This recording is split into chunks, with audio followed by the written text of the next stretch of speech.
let's talk about tax credits. Now, when I teach income tax, tax credits are probably one of the easiest topics to understand.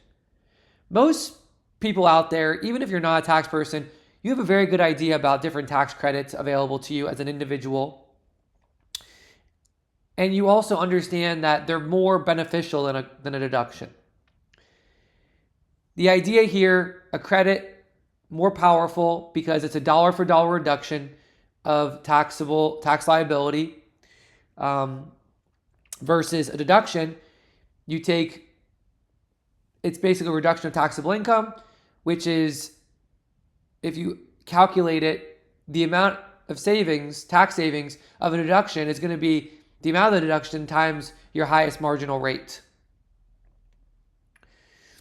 Now, there are different types of individual credits. Most individual credits are non-refundable, which means that you cannot get an actual refund from the credit itself. Some, though, are refundable, okay? The refundable credits are going to be limited by income for the most part. Super limited, which means that if you have wealthy clients, wealthy taxpayers, you prepare their taxes or do advising, almost surely are not going to get the benefit of refundable tax credits. Now, another thing that's interesting is when it comes to calculating tax liability and credits, there is a question of the ordering, and I'm not going to go into the specifics of how that works, but I will say that for the most part, the non-refundable credits are calculated first, and then refundable credits after that. So it is to the benefit of the taxpayer the way that it's calculated. Not a lot of things in the tax law are to the benefit of the taxpayer. This is one of them. Just mentioning that item. So what I have here, I actually used AI to help me with this. The information about credits, if you're learning from a professor, I'm not going to teach you the phase-out limits, the amounts, things like that, because they change all the time. Credits are very political. Depending on who's in office with respect to the presidency, Congress, this really changes up whether certain credits are allowed, okay? You might have a Democrat president one year and Democrat Congress where there's tons of energy credits, green energy credits. And then the next year you might have a Republican president and Republican Congress, and all those credits are then repealed. So to talk about the specifics of a specific year is not wise. However, over the last several years, there have been some common credits that are really important to stress. And I've grouped these into family and education credits, retirement-related credits, health-related credits, energy and green incentives, and other common credits. Now, again, these are for individuals, okay? Individual taxpayers, Form 1040. Of course, if you have a business, it's possible that certain credits, there's different credits out there that are allowed, okay? Just so you know. Let's talk about family and education credits. Child tax credit. Now, this one is partially refundable at the current time of this video, but that could change in the future. All right, and that's another thing is at the time of the video, you see some refundability aspects on here. That could change, could become non-refundable in the future, could become fully refundable. Things could change. The purpose of the child tax credit is to offset the cost of raising qualifying children. So the idea here is that when you have children in our country, the way that our political system, and this is not to be debated in this video, it's just what it is, there's certain political thoughts and ideas of we want to encourage people to have children in this country to promote certain things, promote certain behavior. So child tax credit for children that you have, the amount of children you have, you get credit. And it's not simply, it might just be a function of how many you have. It might just be maxed out a certain period of time, other things like that. Credit for other dependents, non-refundable. So this is relief for dependents who do not meet the child tax credit rules, but are viewed as your dependents. So possibly, maybe it's a grandchild or a cousin, a niece or nephew. They're not your child, but they qualify. Or maybe it's someone that is a child that's older than the age requirement, but maybe they're in a state where you have to take care of them because they're disabled, something like that, okay? Earned income credits. So this one is super limited by your income. It's refundable, and it's a wage supplement for low and moderate income workers and families. And by the way, as I'm going through these credits, maybe look up these things to see what the amounts are for the years and what the rules are. This is easy to pull up on any Google search, AI search, and it gets AI gets this stuff right because it's pretty straightforward. You can also go on the IRS website. They have great flow charts and decision trees to help you with these. So earned income credit, the idea is that if you actually are working with wages and you have an income level below a certain amount, you actually get an earned income credit to encourage people to actually be working and get an earning income. Now, this also can be expanded if you have dependents, children, just so you know. The interesting thing is that it's actually beneficial to report more income at a certain point than less income to get more of the earned income tax credit, because you're like, well, why? How could that be? With more earned income, wouldn't you be paying more in taxes? Potentially, yes, but remember that this is at a lower rate, lower amount of income, so the tax rates on that amount of income are going to be pretty low. They're not going to be the highest brackets of ordinary income, and then you get a credit, a dollar for dollar reduction. So there's actually a point, and if you want to try putting this in AI, where it's actually advantageous to report more income than less income. Very interesting. Okay. Adoption credit, non-refundable. I skipped one. Child dependent care credit, non-refundable, help cover work-related expenses for caring for children or disabled dependents. So the idea here is that if you're paying for childcare, other things like that, you could potentially get a credit here. You pay, there's all sorts of ways to get this, but a perfect example is you pay a child care center and they watch your child and care for your child. And again, there's an income limit here as well. Adoption credit, just like it sounds, it's non-refundable, reimburse qualified adoption expenses, and it is a credit, again, limited. Okay, American Opportunity Credit is partially refundable. This one is for certain students that go to college or the parents of students that are claiming them, and defrays tuition and course material costs during the first 4 years of higher education. And again, the key here is it's partially refundable, not fully refundable. And then the next one, Lifetime Learning Credit, is non-refundable. It benefits a broad range of post-secondary and professional development courses. And this one, you actually go beyond the first 4 years of higher education, just so you know.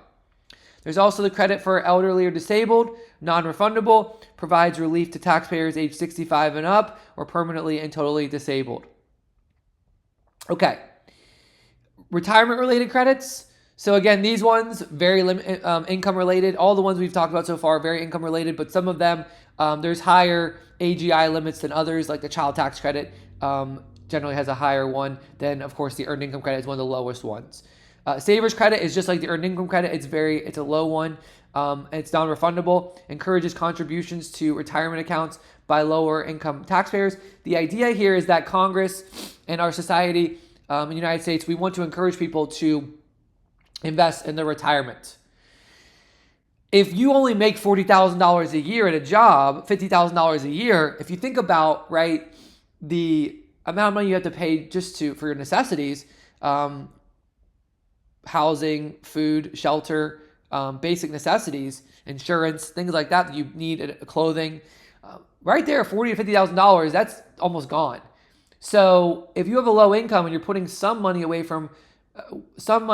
in retirement, then basically Congress says you should be able to get a credit, not the deduction, a credit, which is a great thing.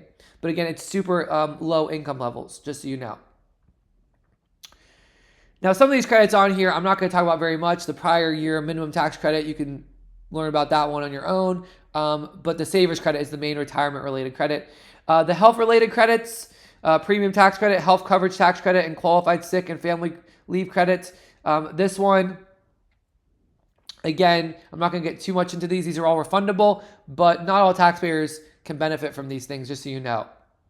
Now, the next group I want to talk about is the energy and green incentives. I mentioned earlier that depending on the political climate, if you have a more Democrat, liberal party in more likely to have these things, because the idea is we want to encourage green energy and go away from fossil fuels, things like that are harmful for, again, whether you debate these things or not. I'm just stating what that Congress says, what that party thinks harmful to the environment. Okay, so residential clean energy credits, energy efficient home improvement credits, clean vehicle credits. So talking about like green energy, like electric vehicles, things like that. At the time of this video, they are. Maybe in the future they're not, because there is some arguments that like the batteries and things are not good for the environment. Previously owned clean vehicle credits, alternative fuel refueling property credits, and alternative motor vehicle credits. So these are just some of the examples. Solar panels, things like that at the time of the video, you have been able to get credits for those. However, in the future that might change, because there might be different thoughts about what's considered good for the environment and what's not. And you'll notice that these are all non-refundable. Now, these are really interesting. There's a lot of research in this, because a lot of times you can claim these things when you go and buy them, and a lot of people will actually misreport these things, just so you know. And there's a lot of tax fraud involved in this. And also another thing is that some of these credits, there's a limited number allowed in a certain year. So the idea is that you might be in a year and you might not actually be able to get this because it might be maxed out already. Another thing too is that for those economics fans out there, this tends to increase the cost of these items because there is a credit, solar panels, electric vehicles, things like that. Because the idea is that if you do get a credit, of course, it's a tax savings and it would lower your cost. So perhaps the cost goes up because of that specific tax thing. So there's kind of an economic balance, if you will. Other common credits. Now, some of these are really important, others not so big. The first one is huge, especially for wealthier clients. Foreign tax credit. This one is not income limited. The idea here is that if in the US, the time of the video, we have a modified territorial worldwide tax system, how we tax income. So you can be taxed all across the world potentially on your income. Okay. At one time, that was just a flat worldwide system. Everything was taxed. And what you would do is you would get a foreign tax credit for any foreign taxes you paid outside the US. So what do I mean by a worldwide tax system?